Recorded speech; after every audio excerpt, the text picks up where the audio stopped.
آج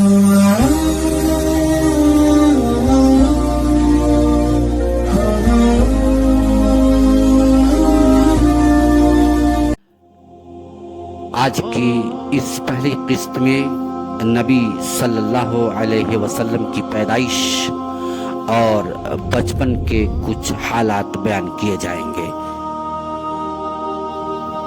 قسط در قسط آپ کی خدمت میں نبی صلی اللہ علیہ وسلم کی سیرت کے تعلق سے وہ تمام واقعات و معاملات پیش کیے جائیں گے جس سے آپ اپنی زندگی کے گوشوں کو روشن کر سکتے ہیں۔ نبی صلی اللہ علیہ وسلم کے والد بزرگوار کا نام عبداللہ تھا جو عبد المطلب کے بیٹے تھے۔ آپ کا سلسلہ نسب تقریباً 60 پشتوں کے واسطے سے حضرت اسماعیل بن حضرت ابراہیم علیہ السلام سے جا کر مل جاتا ہے۔ آپ کے خاندان کا نام قریش تھا جو عرب کے تمام خاندانوں میں کتنی ہی پشتوں سے معزز اور ممتاز مانا جاتا تھا۔ عربوں کی تاریخ میں اس خاندان کے کتنے ہی لوگ بہت عزت والے اور بڑے مانے گئے ہیں۔ مثلا نظر، فہر، قصی بن کلاب۔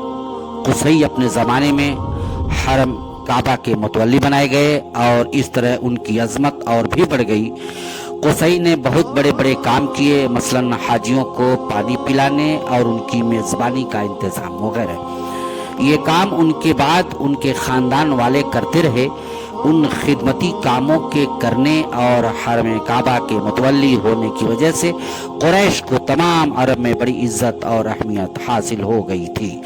عام طور پر عرب میں لوٹ مار کا رواج تھا اور راستے محفوظ نہ تھے، لیکن حرم کعبہ سے نسبت اور حاجیوں کی خدمت کی بنا پر قریش کے قافلوں کو کوئی نہیں لوٹتا تھا اور وہ امن کے ساتھ اپنے مال تجارت ایک جگہ سے دوسری جگہ لے جاتے تھے۔ عبد المطلب کے 10 یا 12 بیٹے تھے، لیکن کفر یا اسلام کی خصوصیت کی وجہ سے ان میں 5 بہت مشہور ہیں۔ ایک جناب عبداللہ جو حضرت صلی اللہ علیہ وسلم کے والد بزرگوار تھے، دوسرے ابو طالب جو اگرچہ اسلام نہیں لائے لیکن انہوں نے ایک عرصہ تک آپ کی سرپرستی کی، تیسرے حضرت حمزہ اور چوتھے حضرت عباس رضی اللہ عنہما۔ آپ کے یہ دونوں چچا مشرف با اسلام ہوئے اور اسلامی تاریخ میں بڑا اونچا مقام حاصل کیا۔ اور 5ویں ابو لہب کی شخصیت تاریخ اسلام میں اسلام دشمنی کے لیے بہت نمایاں ہے۔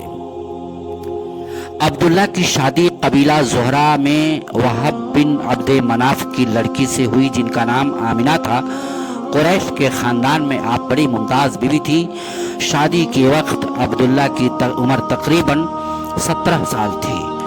شادی کے بعد خاندانی دستور کے موافق آپ 3 دن تک اپنی سسرال میں رہے۔ اس کے بعد تجارت کے سلسلے میں شام چلے گئے۔ واپسی پر مدینہ میں بیمار ہو گئے اور یہیں انتقال فرما گئے۔ اس وقت حضرت آمنہ حاملہ تھی۔ آپ کی پیدائش 9 ربیع الاول دوشنبہ کا دن یعنی سوموار کا دن تھا۔ 20 اپریل 571 عیسوی کی وہ مبارک صبح تھی جب رحمت الہی کے فیصلے کے مطابق اس باسعادت ہستی کی پیدائش ہوئی جس کے وجود سے سارے عالم کی اندھیاریوں کو دور ہونا تھا اور انسانیت کو وہ نور ہدایت ملنا تھا جو قیامت تک اس زمین پر بسنے والے سارے انسانوں کے حق میں مالک کائنات کی سب سے بڑی نعمت ہے۔ والد کا تو انتقال ہو ہی چکا تھا۔ دادا عبد المطلب نے آپ کا نام محمد صلی اللہ علیہ وسلم رکھا۔ سب سے پہلے آپ کی والدہ ماجدہ حضرت آمنہ نے دودھ پلایا، اس کے بعد ابو لہب کی نودی صوبیہ نے بھی دودھ پلایا۔ اس زمانے میں یہ رواج تھا کہ شہر کے بڑے لوگ اپنے بچوں کو دودھ پلوانے اور پڑھنے پلنے کے لیے دیہات اور قصبات میں بھیج دیتے تھے تاکہ وہاں کی کھلی ہوا میں رہ کر ان کی صحت اچھی ہو سکے اور وہ بہت فصیح عربی زبان بھی سیکھ جائیں۔ عرب میں شہروں کی بنسبت دیہات اور قصبات کی